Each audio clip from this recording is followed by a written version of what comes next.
Praise the Lord प्रियो।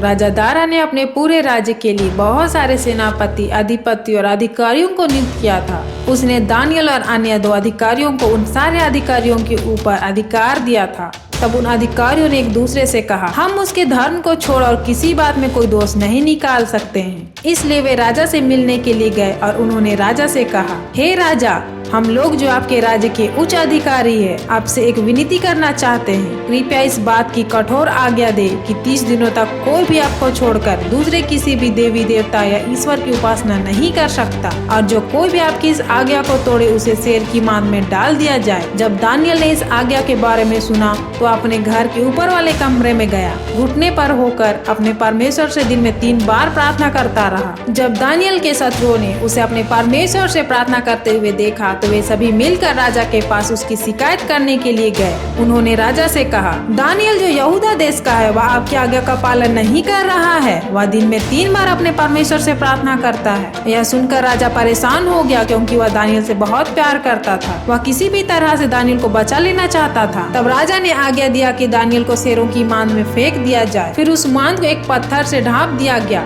तब राजा अपने महल में लौट गया। सुबह जल्दी उठकर राजा उस मांद की तरफ भाग कर जाने लगा।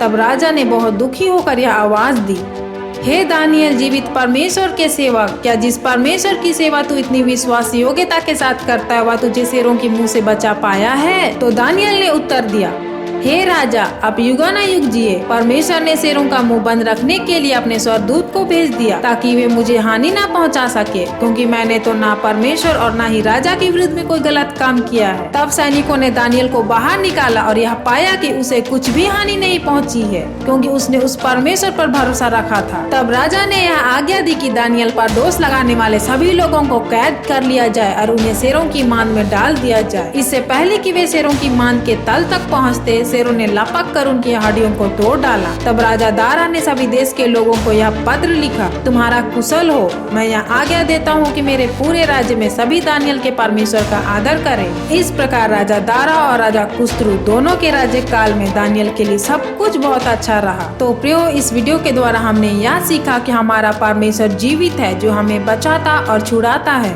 जो अपने दूतों को हमारे लिए आज्ञा देता है कि हम हमेशा सुरक्षित रहे, किसी बात की चिंता ना करें, संपूर्ण भरोसा परमेश्वर पर रखें। इस वीडियो के द्वारा परमेश्वर आप सबों को बहुत से आशीष दे।